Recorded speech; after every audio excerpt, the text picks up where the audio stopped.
We're excited to introduce the next panel. So our panel is the Donor and Public Funds Enabling Greater Transparency and Trust. Let's see, this panel is going to be sponsored by Vector Crypto Capital, one of our gold sponsors for the event, and also moderated by Sandra Rowe. Sandra is the founder and CEO of Vector Crypto Capital, as well as the CEO of Global Blockchain Business Council, or you may know them as GBBC. And she is also BitGive's board treasurer. Sandra, it's a pleasure to have you here today. I'll hand it off to you to introduce yourself and the panelists, and then I myself will be joining the panel. Yes.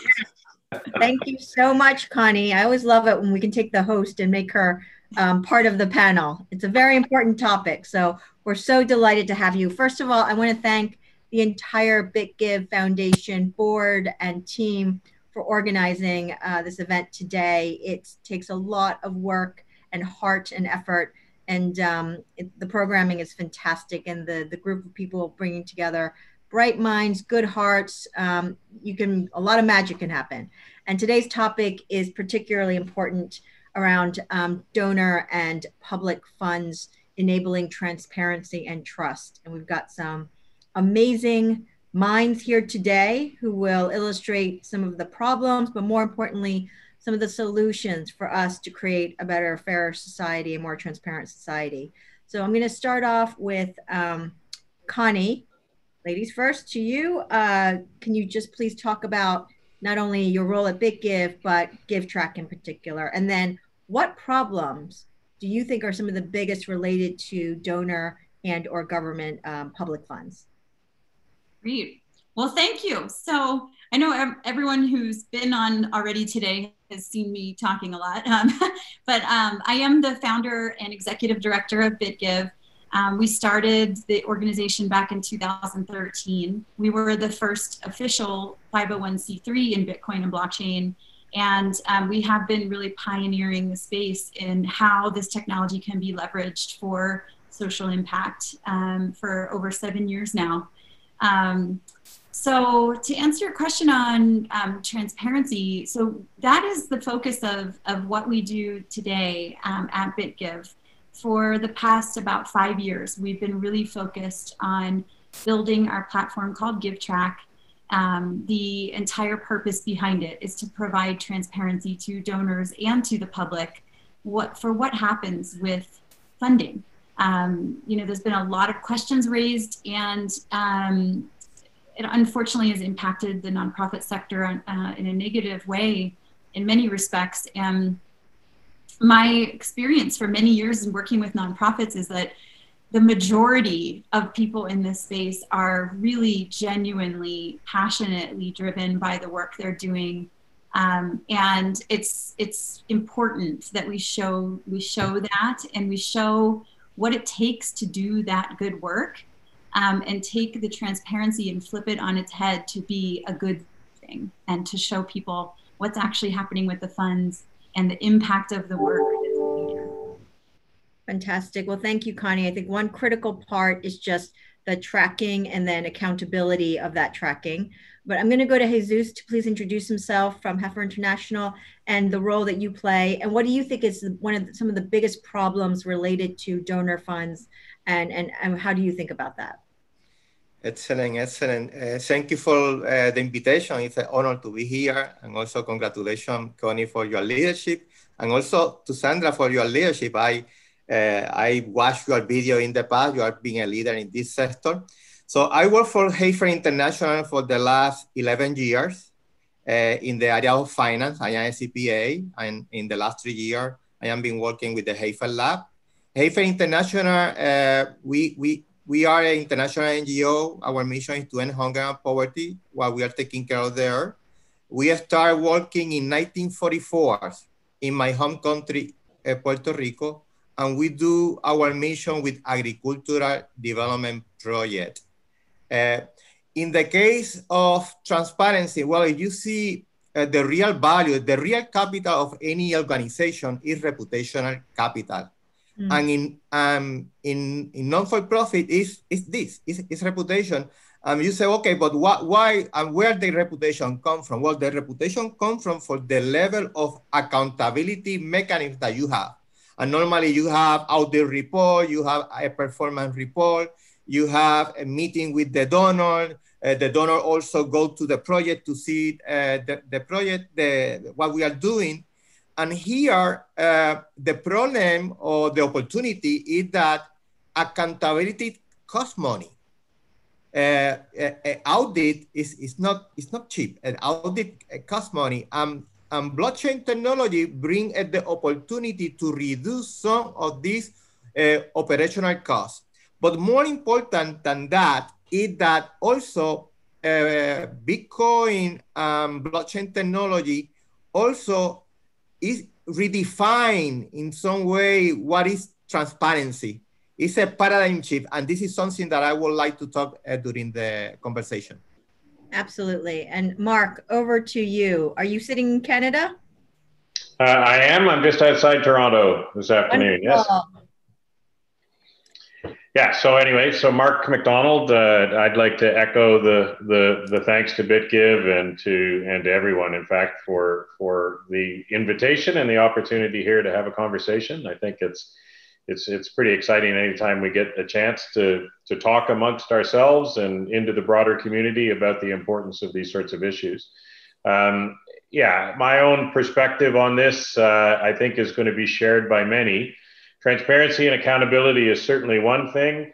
As you'll hear, we've got an approach that actually starts from the public funds side. So I do most of my work with governments around the world in the public budgeting space, and essentially we think that blockchain in a very novel way allows essentially for the programmability of public budgets, and that absolutely can enhance transparency and accountability on the one hand, but we actually think that's only part of the answer. What we really should be going for is we should be going for enhancing the effectiveness, right? So it is about, yeah, some accountability and so forth on the one hand, but it really is about driving higher levels of performance, which in any of the public sector contexts, in fact, and you know, the donor-donee relationship happens to be one of them. But it is essentially about driving higher levels of social outcome, however one defines that, whatever your objectives are. And if we collectively can be making a contribution to advancing that, then that's probably a pretty good thing.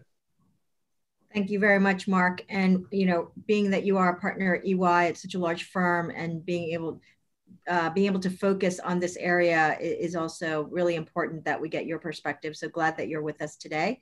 Yeah. And Blake, over to you. You've got another very interesting perspective. We're going to get into the European project that you're working on, but could you just introduce yourself and what RFI Foundation is focused on?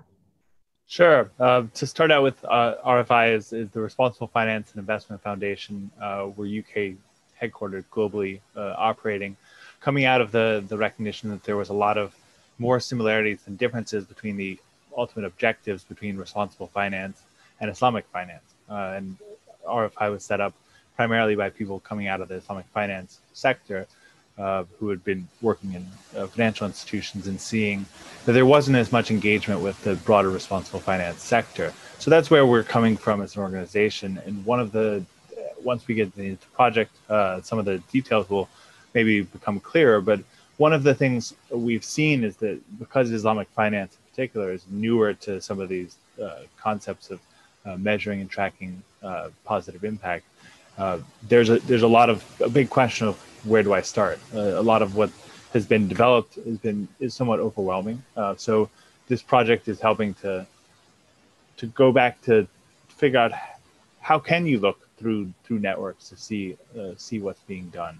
And I think that's an essential part of getting real accountability, but also commitments that are followed through on and that are fully understood in terms of the implications. So that's where RFI is primarily working in the financial sector, but through our partners, we're linking into the public funds side of things as well. Great. Well, so I'm glad to see that we've got perspectives not only from the donor funds perspective, but also public government funds perspective. So I'm going to dive right in with some of the solutions that you guys are working on, because frankly, I think that's some of the most exciting stuff that is not just we're just sitting around talking about it, but actually we're looking to build and scale out. I'm going to go back to Connie to give a little bit more detail around GiveTrack. And then I'd love it if, Jesus, you could talk a bit about why accepting Bitcoin and what does that mean to Heifer International and some of the other projects you're involved in. And then Mark, we're going to come back to you and really want to, if you can, talk a bit about the work that you're doing with governments. And I do love the topic that you mentioned around effectiveness, because I think there's actually a taxation element, which I'll ask you about in a second. And then Blake, we're going to talk about the European project. Connie, GiveTrack. Great. Well, thank you. So, so for folks who have been joining us for the day, may have heard GiveTrack mentioned a few times already by a lot of our NGO partners who've been part of the program today, and just folks that we've worked with over the years. And so GiveTrack is, like I mentioned, something we've been focusing on for about 5 years now. It's a donation tracking platform. It's built entirely on top of the Bitcoin blockchain, and it also uses RSK technology, which is a second layer solution, essentially, that allows for more complexity than just the financial transactions. And the idea is that instead of not knowing where your money went, that you can actually use a platform like GiveTrack to not only make a donation and support a cause, but watch how those funds are being used, both in movement of funds, so you feel you know, some sense of security that the funds actually, first of all, got to the charity, but then where did they go from there? But also, we have a whole separate aspect of the platform that's about reporting. And so that's where the accountability comes in. So the real data, you know, we call it like geek mode. If you want to go look at the actual blockchain transactions, you can see those and you can see what happened with the funds. But what we've done with GiveTrack is try to make that much more user-friendly to compare, not compare, but combine it with a reporting aspect. So there are milestone reports with narratives, there are pictures. We ask them to identify each transaction that comes out of the wallet, and it's all visualized in a flow of funds as well. And each transaction is explained. They can upload receipts. And all of this is live now on givetrack.org and being used by NGOs and donors. And one of the most exciting things that we just launched this week, and we haven't even really announced, is that we now have a credit card and debit card and Apple Pay donation option. So anybody can come and make a donation and then see the benefit of how this technology changes the game. That's amazing, because actually one of the big debates we had at BitGive was around the fact that, you know, not everyone holds crypto. And yes, it is getting easier to donate in crypto. But the fact that you have just an additional option, whether it's credit card or fiat currency from a bank account, that just, it widens the possible donor pool. Absolutely. And it was something we've wanted since day one. We actually had a challenge finding a solution for this because we needed automatically converted into Bitcoin, so that the Bitcoin that is being held on the GiveTrack platform, you know, is in a wallet, and then we can track it from there. So it was actually surprisingly difficult to find the solution, but very important, because what an amazing way to introduce someone who's new to this technology, that doesn't need to go and learn all about Bitcoin and buy Bitcoin and how to hold their keys and all of that. They can just come use our platform and experience the magic of the blockchain. So now we're going to go to Jesus, who's going to talk as a participant involved with GiveTrack.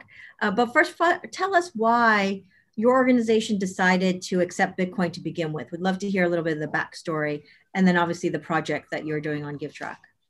Yeah, so in 2014, we started discussing the possibility to accept Bitcoin, because we believe that the future is digital, and we believe that money are going to be digital. But what happened in 2014 that we received pushback because by this time, you remember that the reputation wasn't good because Silk Road case and other noise. And then, but in 2015 also, we were able to do our due diligence, to study more. By the way, by 2014, in Hafer, I was in the accounting department. Internal Revenue Service, they issue a notice to say Bitcoin is a property, and our position say, yeah, we can do Bitcoin because the Internal Revenue Service is property. But I would say that our aha moment was in 2015 when we decide, well, you know, Bitcoin is not only digital money. Bitcoin also is a paradigm innovation because it's going to show a new way of transparency, a way that you will be able as a donor to follow the money, And what we want to do with GitTrack, because, you know, what is the challenge to follow the money today? Well, the challenge today is that we don't have the ecosystem yet, because in order to follow the money, also your procurement needs to use Bitcoin or a token in the blockchain. So what we are doing with GitTrack, that we have a project with Hafer USA. We have a program in Hafer USA that, by the way, it's the same program that working with grassroots. They did the implementation of supply chain, a poultry supply chain with provenance in 2017, and was the first poultry supply chain using blockchain technology in US and in the world. And with the Hafer USA program, we are going also to do the procurement using BitPay wallet. So we talk with the supplier, and the supplier accept to use BitPay wallet to buy the tractor. And we are doing that to show the follow of the money, because we believe, as Mark mentioned, that also the budget, this is programmable money. We believe that maybe, I don't know, 5, 10 years or 15 years from now, donations are going to be programmable, and the donors are going to be able to follow the money from the donation to the impact in the project. This is what we are doing with GitTrack, and we are very happy with that. We already have like $700. We hope that at the end of this week we have the complete goal that is $9,000. Fantastic. Well, thank you for walking us through that. I'm going to go over to Mark and ask if he could give us some additional details around some of the thinking, working with governments around how do we, or how do governments think about programmable money, and not only the accountability and transparency portion, but also the effectiveness. If you could walk us through some of that thinking, that would be great. Well, I mean, I think one of the encouraging things that you'd say at the beginning is that they're actually starting to think about it, which is, I think, one of the major things, right? That is a big deal, yeah. Right, and it's because you know, listen, we have to be honest. There's been some skepticism and so forth across the line, but now, you know, I think that there's an integrity, there's an understanding, there's just an acceptance, if you will, about the importance of the technology and what it can achieve, and so I think we're kind of past that skepticism, and we're now into a whole series of potential opportunities where we're thinking about the use of the technology and what it can actually help to enhance, and that really is where we've come from. So, you know, in the part of the world that I work with, it really is around what we call PFM, which is the public financial management conditions of government. And so, you know, what Connie and Jesus have been talking about here involves, you know, individuals and their contributions into a chain, if you will, where what we tend to deal with is more where the governments have made, you know, they have already taken your contributions through taxation and other forms of state revenue, and then they've made a budgetary decision, right, to grant whatever proportion of that it is into the international development, into the broadly defined donor community. And typically what happens there is that gets you call that kind of at level zero, it tends then to go to one of the international or the multilateral funding agencies, the donor aggregators, if you will, which then attach to them. And here's where this notion of programmability starts to really come into play, is that if I'm one of the IFIs, I have a mandate that has been accepted and set. And when I take my money and I attach to it the program intentions, the outcome intentions, now all of a sudden, and I don't just have money, I have an integrated dollar with, say, an expectation or an accountability attached to it. And that expectation can be an outcome one. It can be about a policy. It can be about, sustainable development. It can be about climate impact, whatever it is, right? And it can be about the integrity of the financial management itself. So it can be about internal controls. It can be about all the things that, I think as people have already said, cost us an immense amount of money to manage in today's world. And so in a simple sort of concept here, and obviously there's a pile of detail that has to be worked out in the actual delivery of this, but in the simplest phrase, or in the simplest frame, essentially what we're trying to do is we're trying to maximize the effectiveness of that dollar, maximize the productivity of that dollar by doing two things. The first one is limiting the administrative cost up and down the chain for managing that money, right? Which is about reconciliation. It's about, there's a whole series of transfers, right? It might go from, say, a World Bank to a donor recipient to, down the supply chain to the NGOs, et cetera, right? Right. We want the administrative efficiency of reporting for that dollar to be as small as possible. Why? So that we can take that money, and instead of spending it on administration, we can allocate that to the delivery of whatever it is, the intervention, the social good that we're actually trying to deliver. And that's the first major thing. The second major thing is that not only do I want to make sure that the efficiency of that is maintained and enhanced, but I actually want to understand the effectiveness of the way that those dollars are allocated. And in today's world, it's very difficult for me to understand how a particular donor package gets translated into a program intention, gets translated into a result. But on chain, this is, again, the smart contract, the programmable nature of it, I can actually take financial information, attach it to performance information, and now all of a sudden I've got an integrated view of the effectiveness of that money.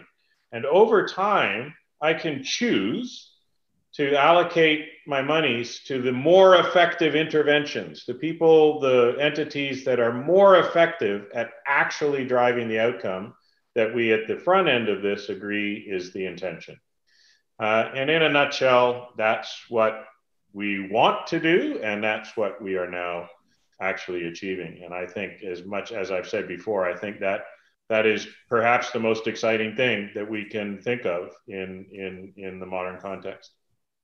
Absolutely. And I will tell you, I had a conversation with an MP in Australia, in Canberra, and he echoed actually a complete, very positive view of programmable money, because he actually said that there is a perception gap between what his citizens believe is being sent out for international aid and what actually is being sent out for international aid, and that citizens always think more is going out the door than reality. And so that would help with some of that perception gap as well, as some of the other things that you mentioned. I'm going to go over to Blake, because I would love Blake to talk about a feasibility study that's being worked on, but more importantly, give context to the EU project, which GBC has just started to assist with. But Blake, could you kind of lay the groundwork and give the backstory of what it is and then what we're doing in 2021?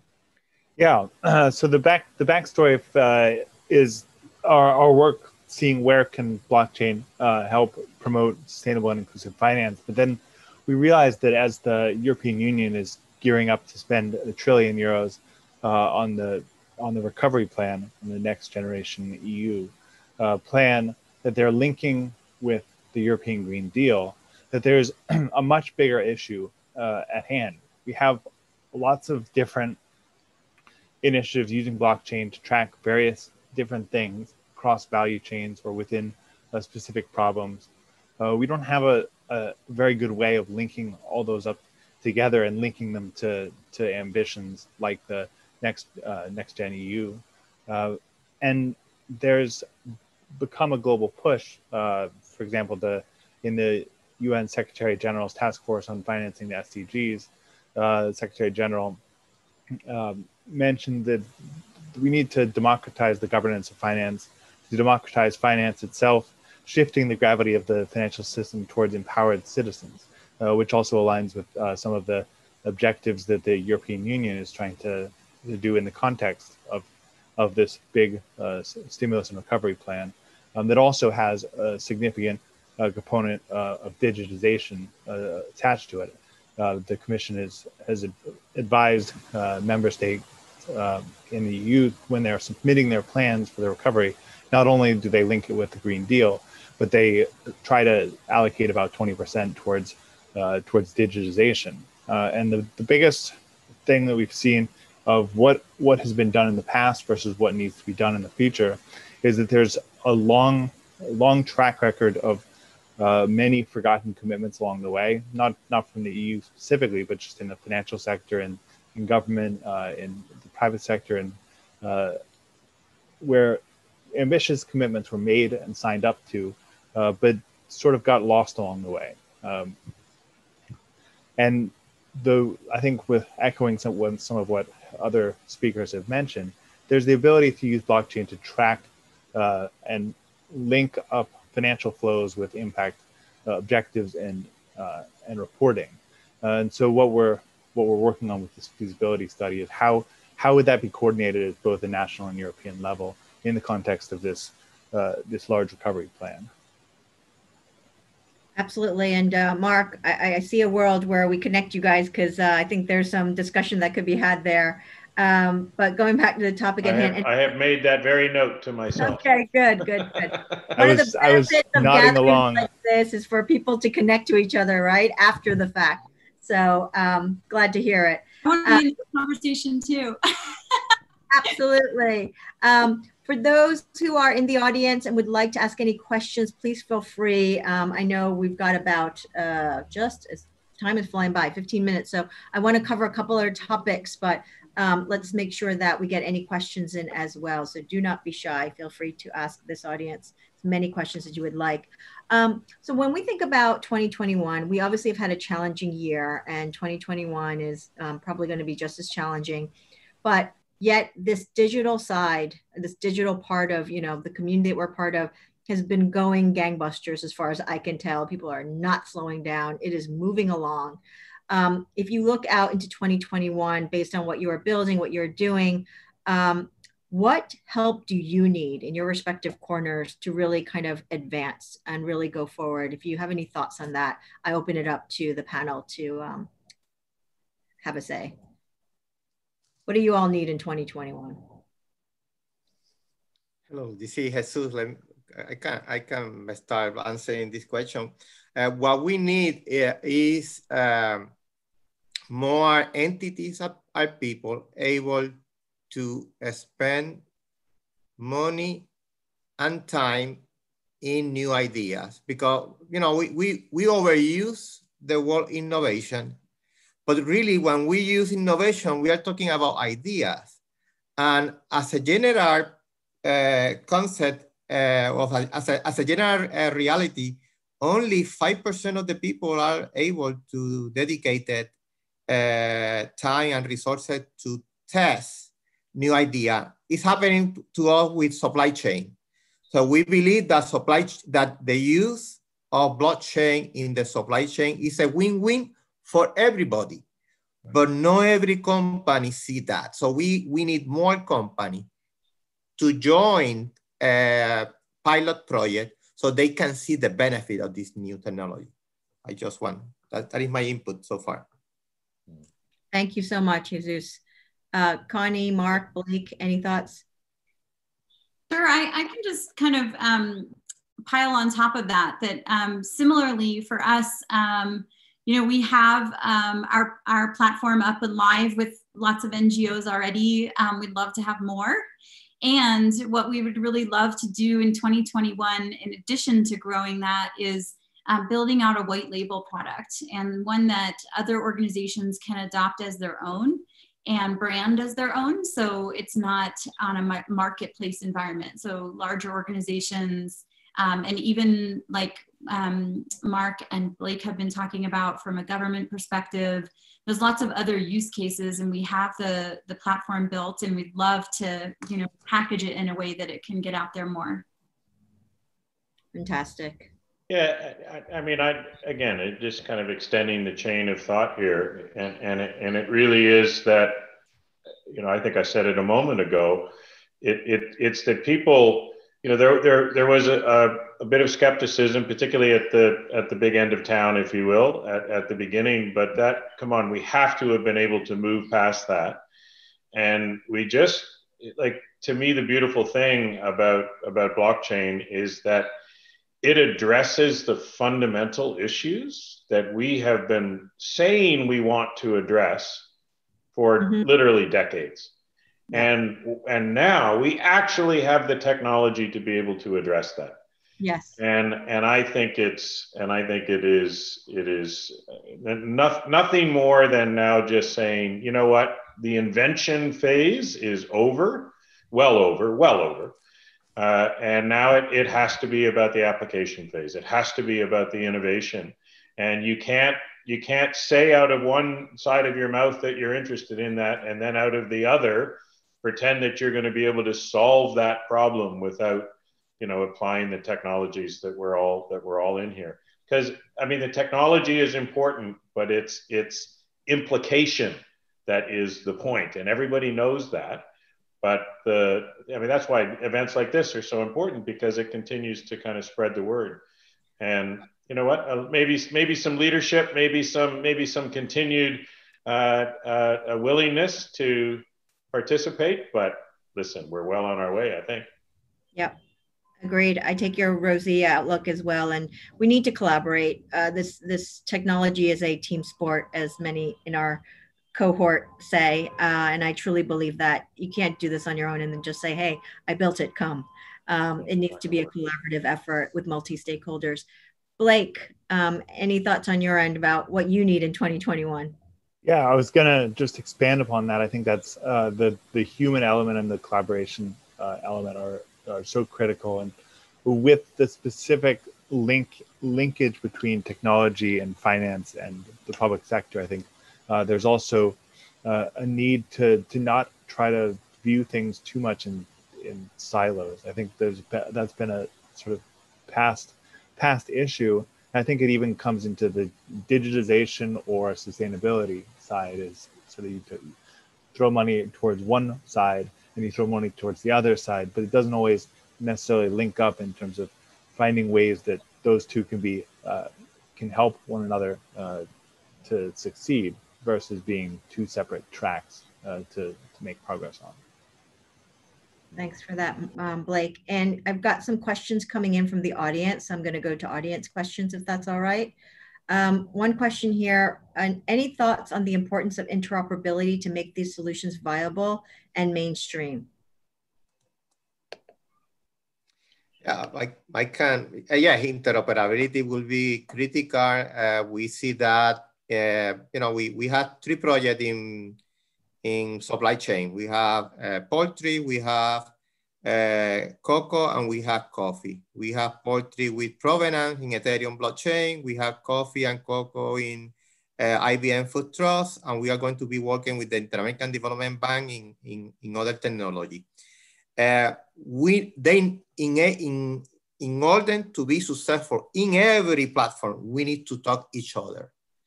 And one of the objectives that we have with the project with the Inter-American Development Bank, La Coffee project, is to have interoperability with Ethereum blockchain and also with the IBM Food Trust and other blockchain. This is a critical success factor, at least in supply chain. Thanks for that. Any other thoughts on interoperability? I think it's critical from the perspective we're looking at, because inherently there's going to have to be an ecosystem blockchain or a blockchain ecosystem that we're thinking about, and each of those are going to be approaching it with different technology. And so we have to almost divide between what's possible today, where you don't know the compatibility or the comparability of the data quality within different blockchain technologies, and just having to plan for that, but also recognize how important it is for these things to become integrated over time, so that there's not gaps that can be data quality issues can arise out of. Absolutely. And I also feel like it was just teed up because I had a panel on interoperability, that very topic, this morning at the OECD Blockchain Policy Forum. And I will have to say, one of the things came out of it, it's not just about the technical interoperability, that's a major point to consider, but also there are governance, there are multiple other layers of what interoperability means in order for these things to work. And based on what Mark, you were saying about efficiency, we're not going to get efficiency if all we've done is create bigger data silos in a bunch of different places under a different name. And I think that's ultimately what came out, was we've got to build this better. It's got to be designed to talk to. Yeah, and I mean, the only thing I would add to that is that because it's directly consistent with this, is that yes, it's about the technology, but it's not at all about the technology. I mean, that's kind of a funny thing to say, but we got to focus on why we're doing this and solve the issue, address the issue, not the technology. The technology is the last thing we need to worry about now, because we know it works. We know it's there. Let's focus on what actually is the objective. And that's where interoperability, I mean, it means something, but integration, consistency, standard, whatever, ability, right? Like yeah, all that stuff. That really is, I mean, come on, the world, just because of blockchain, the world is not going to stop with those typical inter-organizational challenges and so on, right? So let's just address that at the same time. Absolutely. And I'm going to ask a bit of a narrow question because it is directed to Connie on something you mentioned. Kieran is asking you, can you expand on the white label for GiveTrack? Can someone come to you now and just ask you about costs and whatnot? Should they just contact you directly? Yes, absolutely. We're ready to move forward with that. We do need some, resources to create the white label from what we've already built, but otherwise we're ready to go and move forward with that. So we are looking for NGOs or other parties that might be interested in helping us make that a reality. We're ready to go. Great. And look, I think for the audience, I will have to say, if you didn't know the folks on the panel now, these are the folks who are working on this very topic. And then there are others who are also working on this topic. And frankly, this topic alone should have its own mini conference, because frankly, it's a huge, we're talking about trillions and trillions and trillions of value here. And yet it doesn't quite get the attention, I think, yet, only because at some point, the shift will change from hyped up things now in the market versus later on when this becomes a hot topic. But I do want to talk a little bit about sort of, you've got your own projects that you're working on. And if you think about what's the most promising out there, not your own, what are some of the most promising things out there that you're seeing, whether it's a partner or related government, where they're making some advances in the transparency and accountability and efficiency play? Jesus, do you have any other examples outside of Heifer? Well, the use case, Sandra, very well this use case, but the use case that I see very prominent is land registration. Yeah. As you know, 17% or 75% of our food come from a small farmer, and the majority of the small farmers, they don't have the evidence that they own the land. And this is one of the use case that in Hafer we want to, we are working with a pilot project that we hope next year in Malawi, we can make this a reality. But this is a big use case, not only from the supply chain perspective, but also from the environmental perspective. Very interesting. And Mark, do you see any world where the governments would tie that together with what you're trying to do with them in programmable money? Well, I mean, yeah, absolutely, right? And when I say not programmable money so much as programmable budget, right? So there's a slightly different, and we can talk about CBDCs and we can do all that sort of stuff as well. But yeah, again, I mean, when you talk about extensibility, when you talk about scalability into other areas, of course, right? In the end, and I think actually, Sandra, you just mentioned it in a way, you know, public budgets comprise, or public expenditure comprises something in the order of 30% of global GDP, 35% of global GDP, right? Yeah. Like we're talking about, I mean, this is not just a lot of money, it's you know, massive. Yeah. And so any of the gains that we're going to make there are just going to have huge implications. To come back to your question about where you might see something innovative happening, I can't help but think in the COVID vaccine space, something interesting is going to happen. And I don't think in this particular case, it's about expenditure so much as it is about who has it, who has been vaccinated, and how do you prove that as you then become reintegrate, however one defines that, back into economic and social life, right? And when you think about travel, when you think about other forms of economic activity, I could see very quickly that something, you know, somebody's got to be thinking about this, right? But spinning that up, dealing with the sort of the traceability in a different way to be able to prove your safety, public health and safety issue as an economic agent, I think would be, and as a social agent, I think would be a pretty powerful application. Certainly needed, timely, all of those. Blake and Connie, any thoughts on discussed, or actually we have 2 minutes, so kind of want to do a lightning round.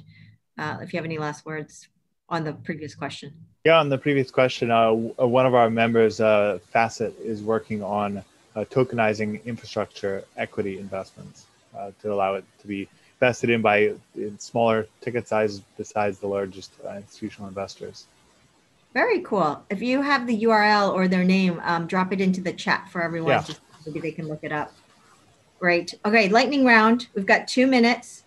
If you had no constraints whatsoever, and I know I'm being a little bit fanciful here or fantasizing here, but if you had no constraints whatsoever, what do you see in the next 5 years that we could really solve for, in the sense of what would it look like? What would an ideal government tracking system look like, budget look like? What would an ideal supply chain or, you know, usage of crypto in the donor space look like?